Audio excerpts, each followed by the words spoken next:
Shalom, saudara dan saudari yang terkasih dalam Tuhan kita Yesus Kristus. Marilah kita luangkan waktu beberapa menit untuk berkencan dengan Tuhan saat ini, agar dari hari ke hari kita semakin dekat dengan Tuhan, sehingga hidup kita semakin diberkati dan menjadi berkat. Pembacaan dari surat Yakobus bab 4 ayat 2 sampai dengan 3. Kamu mengingini sesuatu tetapi kamu tidak memperolehnya, lalu kamu membunuh. Kamu iri hati tetapi kamu tidak mencapai tujuanmu, lalu kamu bertengkar dan kamu berkelahi. Kamu tidak memperoleh apa-apa karena kamu tidak berdoa. Atau kamu berdoa juga, tetapi kamu tidak menerima apa-apa karena kamu salah berdoa. Sebab yang kamu minta itu hendak kamu habiskan untuk memuaskan hawa nafsumu. Demikianlah sabda Tuhan, syukur kepada Allah. Saudara dan saudari yang terkasih dalam Tuhan kita Yesus Kristus, Percy Ross, seorang milioner yang hidup pada tahun 1916 sampai dengan 2001 berkata, alam ini penuh dengan banyak persediaan untuk memenuhi apa yang Anda inginkan. Ia hanya menanti Anda untuk meminta. Dengan kata lain, sebenarnya Tuhan punya persediaan yang banyak untuk manusia ciptaannya. Tetapi seperti yang dikatakan dalam Yakobus bab 4 ayat 2, bahwa salah satu alasan mengapa kita tidak memperoleh apa yang kita inginkan, yaitu karena kita tidak berdoa.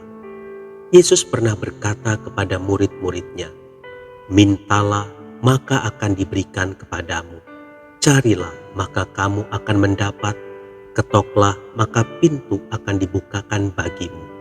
Karena setiap orang yang meminta menerima, dan setiap orang yang mencari mendapat, dan setiap orang yang mengetok baginya pintu dibukakan.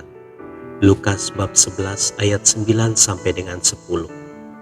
Penting untuk diingat bahwa permintaan yang dikabulkan Tuhan di sini merupakan permintaan yang sesuai dengan kehendak-Nya.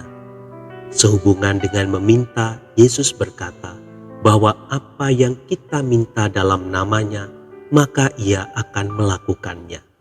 Yohanes 14 ayat 13. Saudara dan saudari yang terkasih dalam Tuhan kita Yesus Kristus, mengapa kita harus mengutarakan permintaan kita?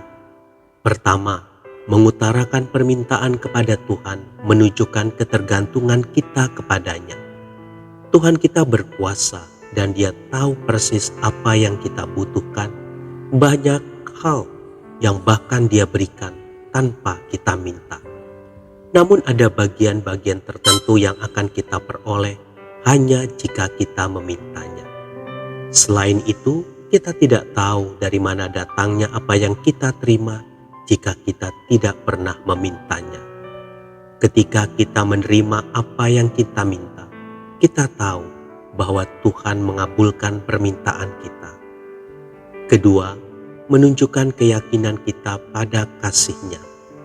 Tuhan mengasihi anak-anak-Nya dan Dia rindu memberikan yang baik kepada kita. Firman Tuhan mengatakan bahwa jika Bapa di dunia ini saja tahu memberikan pemberian yang baik bagi anak-anak-Nya, terlebih lagi Bapa di surga. Dengan meminta kita mempercayai Bapa yang baik itu akan memberikan apa yang kita minta. Mintalah, karena Bapa di surga terbuka untuk mendengarkan. Tuhan Yesus memberkati. Marilah kita berdoa dalam nama Bapa dan Putra dan Roh Kudus. Amin. Tuhan Yesus, aku datang membawa permohonanku kepadamu, yaitu aku percaya akan kasih dan kuasa-Mu, bahwa Engkau akan memberikan yang terbaik bagiku. Amin. Dalam nama Bapa dan Putra dan Roh Kudus. Amin.